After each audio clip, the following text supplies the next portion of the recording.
everybody. It's Becky Pearson with Pivot Point of View, and today I am joined by James Oliver. He is the creator of Atlas Protein Bars, and we wanted to visit with him a little bit about what it all took to get going in the business. Why did he start creating the protein bars? And we're going to learn a little bit more about protein. Last time we talked about the importance of protein and building the muscle mass that we need to create that fountain of youth. So, James, welcome to the podcast. We are excited to have you. This is a great follow-up episode to last week's. Yeah, thank you for having me. I'm excited to be here and excited to talk a bit about protein and everything else. All right. So tell us a little bit about like way back in the beginning, like why did you start it? Like what were you doing before Atlas and what spurred the creation of the protein bar? So the initial reason I started was because I was actually a student in school. So I grew up in the Northeast. I went to school in the Northeast, and in school I got a degree in economics, but I also studied a lot of languages. I spent a lot of time studying languages, and as part of it, I was studying Mandarin Chinese, and I was going to China to live in a homestay for about 6 months to learn the language. And I was also training a lot. I was somebody who at this point was going to the gym probably on a daily basis. I had done a number of endurance events, like ultra endurance stuff, 20, 30, 40 miles. And so I knew kind of the importance of nutrition and how if you are stressing your body, you do need to have the other side of things dialed in, because when you're doing hard things with your body, you're really what you're doing is you're really breaking your body down. And the way that you repair your body and what your body uses to repair itself is what you give it in terms of nutrition.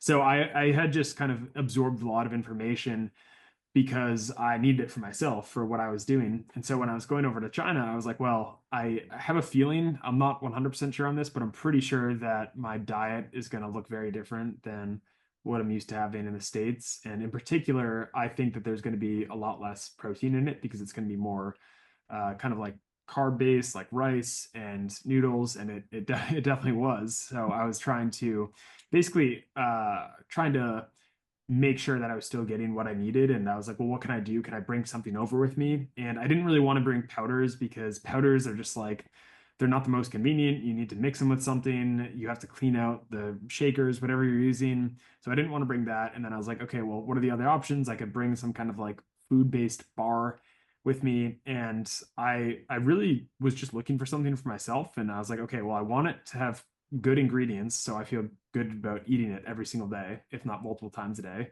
I want it to not have a ton of sugar because I know, generally speaking, like sugar is something that unless you are using it as like a tool for whatever type of exercise you're doing, you should probably limit it. And I wanted something specifically that was going to help me kind of top off my protein levels. So what I thought was very simple, I couldn't find. I just wanted something that basically had like not a lot of sugar, protein, and clean ingredients, and it just did not exist. So I basically asked my mom to help me because she's very good with anything culinary to help me make a couple hundred of these bars, and I made them, put them in Tupperware containers, brought them in my suitcase, and had them when I was over there.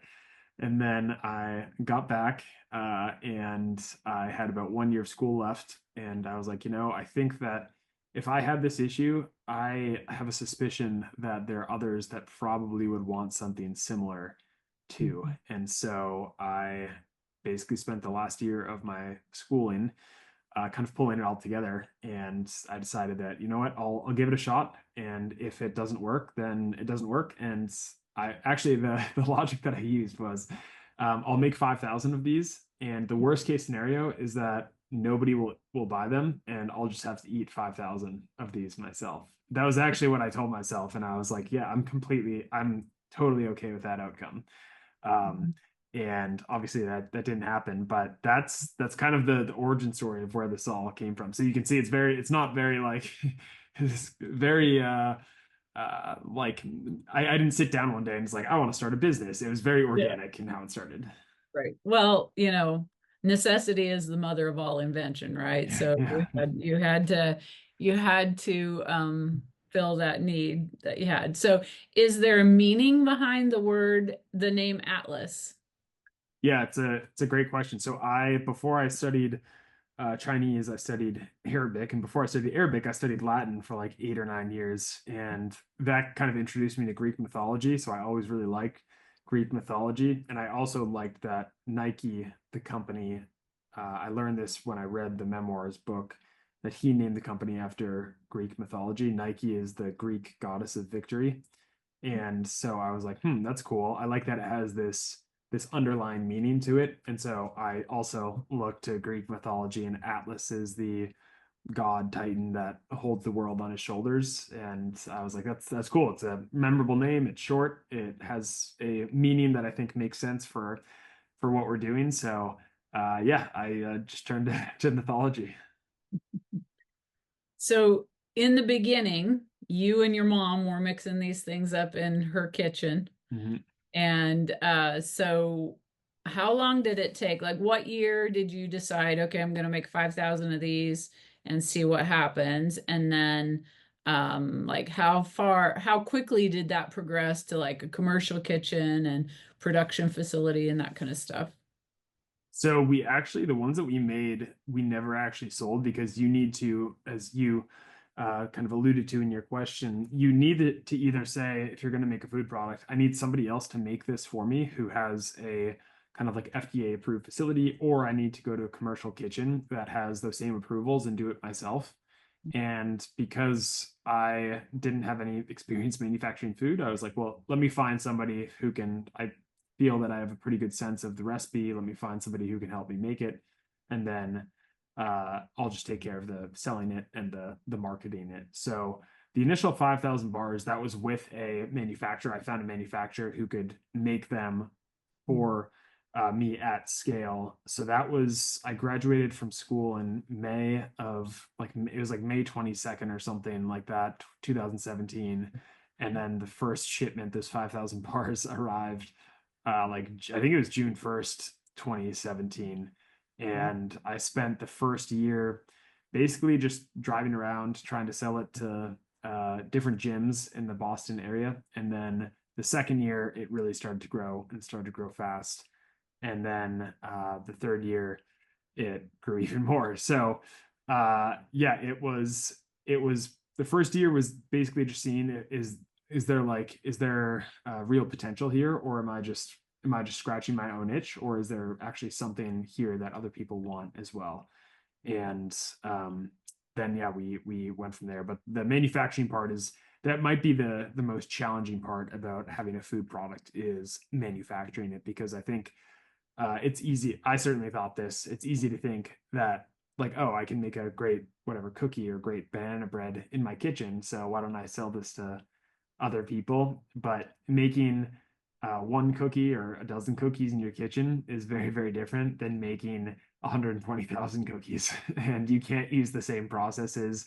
You probably can't use the same ingredients. So that's, I think, a really challenging thing is how do I make this thing that I made at like a smaller scale? How do I translate that to a larger scale and make it in a way that is still kind of faithful to the original version that I made? Yeah. Well, and I love that you basically went to the gyms, like you were basically knocking on doors, like Yeah.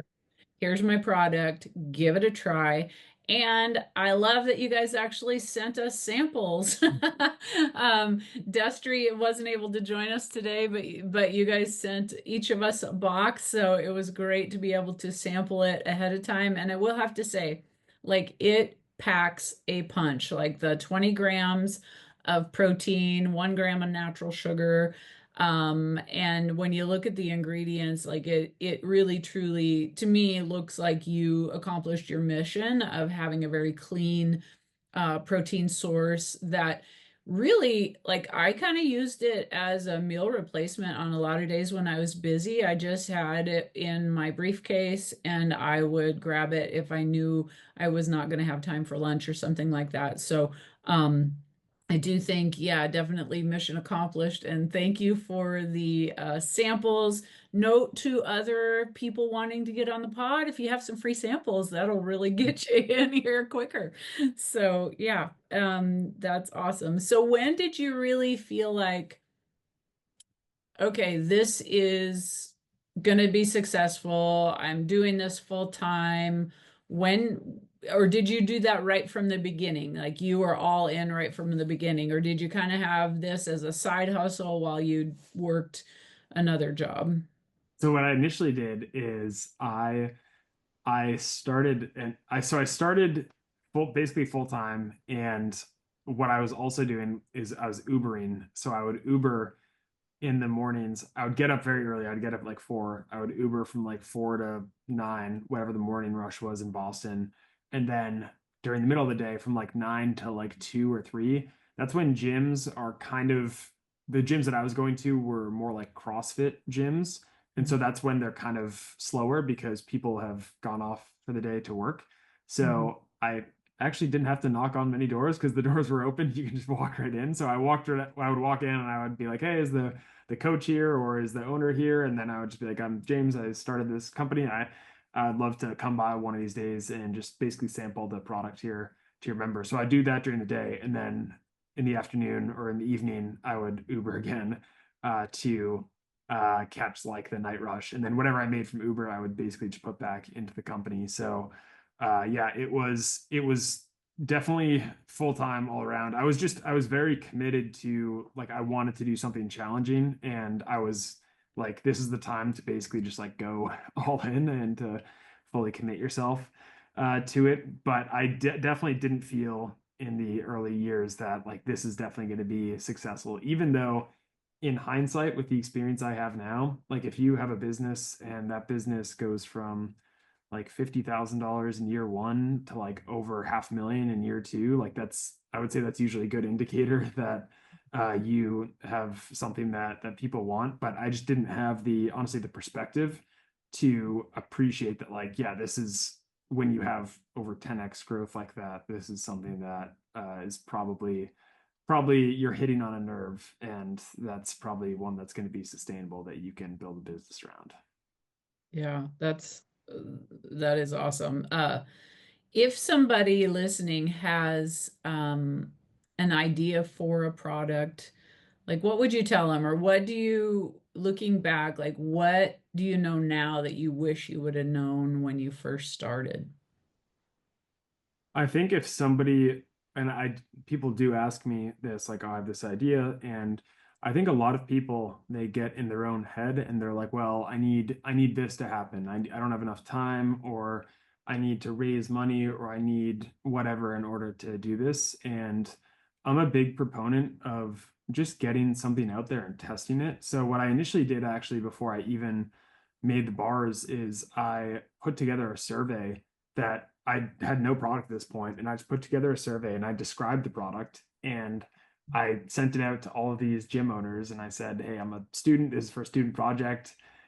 Could you take like 2 minutes and fill out the survey? And I got a lot of responses. Like a lot of people filled out the survey, and 100% of the people, when I described the product, I was like, hey, these are the ingredients, this is what the nutrition would be. They said that they would consider purchasing it. So I basically tested the idea before I even created the product just to make sure that the concept was there was something there. And that doing that gave me the confidence to actually put a couple $1,000s to making the product. So if somebody's looking to test something, I know it's like it's very easy to fall into the kind of paralysis analysis trap where you just keep overthinking. You're like, well, I have to do this. And it's can be scary to do, but if you just get and I think it's scary because you can be afraid that if your fear is that people don't actually want this, by taking the step of actually trying to sell it or putting it out there, you could confirm that fear and you could be like, oh, people don't actually want this, which is a scary thing to do. So it's safer to just kind of keep it in your own little world.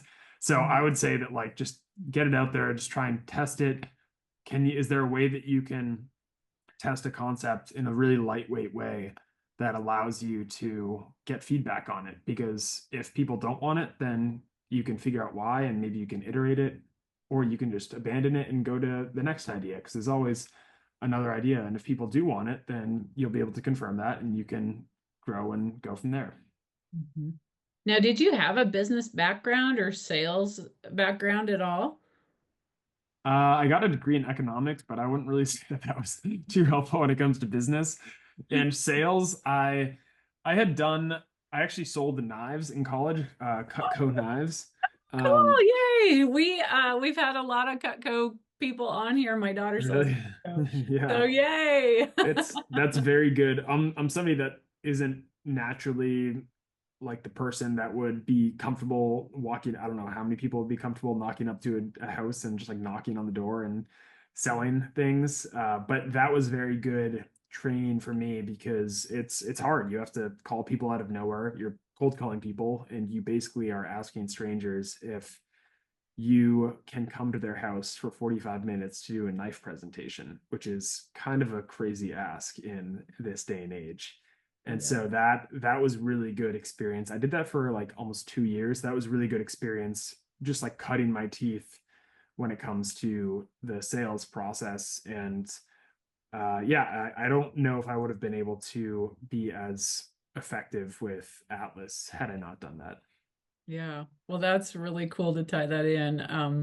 I had no idea, so that's awesome. My daughter, if you listen to any of our other episodes, like my daughter, she is going to be a district manager probably next, at least a branch manager, if not a district manager next year.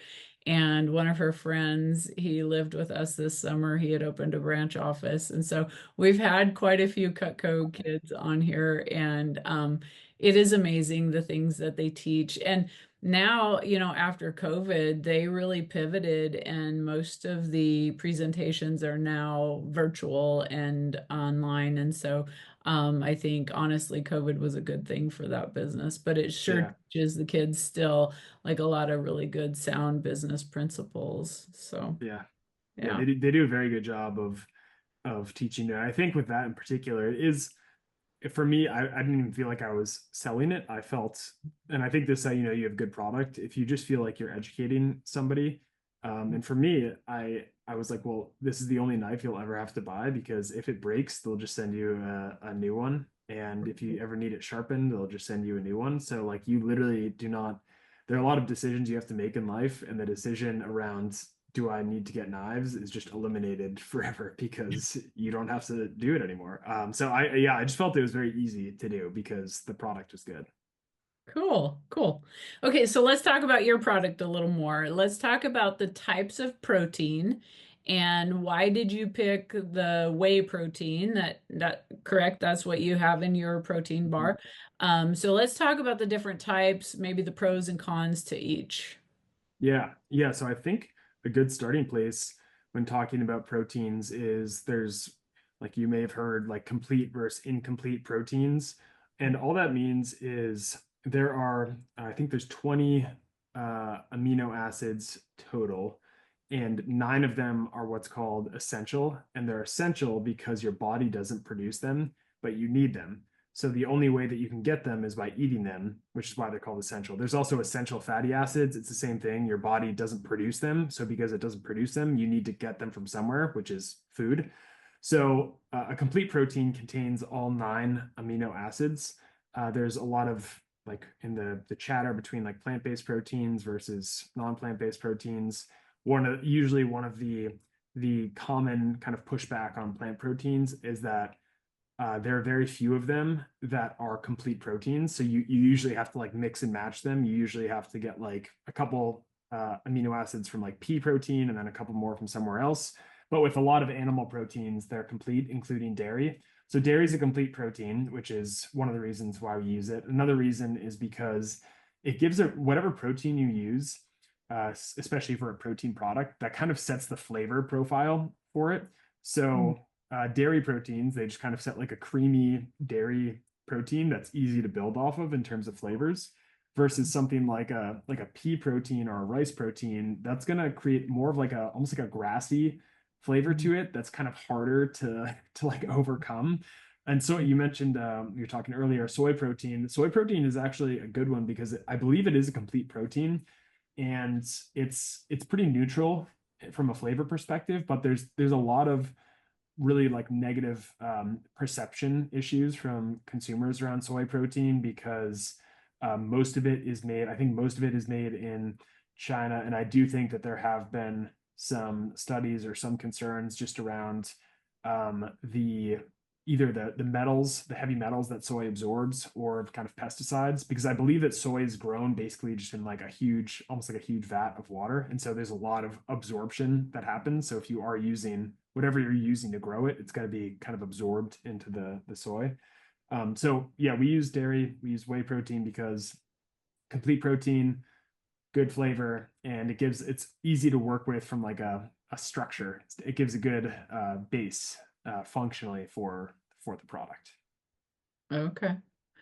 And then, like, how long did it take to develop basically like a recipe that, you know, has some taste to it, but it's not, it's not like eating a like the peanut butter chocolate chip bar that you sent me. It's not like eating a Reese's, but it is, you can definitely feel it is healthy. It is, it will sustain you. So was there a lot of like play around with the recipe type of a,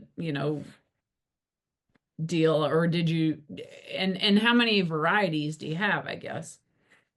Yeah, so right now we have four different flavors. We're going to be increasing the next couple of months to probably six, maybe seven. But it to answer your question, it's an evolving process because there's always something that happens. Like for instance, the price of whey protein this year has gone up almost like 50%, maybe a little bit more. And so if Mhm. that's an important ingredient that you're using, all of a sudden you have to pay a lot more for it. So you have to figure out, okay, well, can we use another protein to kind of offset what we're currently using with the whey protein because the price has gone up. So you're kind of always looking at your formula, and depending on what's going on, you have to make some adjustments to it. But it's really challenging because you're trying to check a lot of boxes. You're trying to make something that is cost effective to make, that tastes good, that has your nutritional targets, that has the ingredients you want to use. So you're really trying to thread a needle through like a very small gap. And so it requires just a lot of iteration. We've probably done over 1,000, if not like 2 or 3,000 iterations of formulas over the years. So yeah, it's a lot of just continuous work, a lot of patience. I bet. So if somebody wants to try your Atlas bars, where can they get some? Where do you have them in some stores? Do they need to order them online? Where do they? So the most we sell is through Amazon, sells a lot Atlas bars on Amazon or atlasbars.com, Walmart.com. We're in a couple hundred stores like Lifetime Fitness, but the majority of the bars and where most people get them is online. Okay, cool. So what's next? How do you envision growth from here? Any, any, I guess, things that you're wanting to leave a lasting legacy or visions for the future? We're working on a couple of things right now that I'm excited about, just kind of evolving the brand towards a place that I think food has to go, which is more. It sounds kind of obvious when you say it, but just food should not harm you. Like when you Yeah. consume food, it shouldn't have any negative effect on you. And it sounds just so simple, like almost stupidly simple to say it, but I think in a country that has a lot of health issues, most of which I think can be traced back to the food we consume, it's unfortunately not as common as it should be to have food that um, doesn't hurt you and hopefully can help protect your health as opposed to working against it. So I think we're excited to kind of move more in that direction, and we have a couple of products we're working on now that I'm excited to get out that are kind of along those lines. Cool. Well, James, thank you so much for joining me today. And if anybody wants to check out your Atlas bars, they can get them on Amazon or they can go to atlasbar.com. Is that right? Okay. Atlas bars, plural, yeah. Atlas, okay. Atlasbars.com Yep. and get some ordered up. They are very, like, it is like a meal replacement. So definitely great to have like in your gym bag or when you're traveling and you want a great source of protein and quick and on the go. So once again, thanks for coming. And as always, let your health be the pivot point to your success.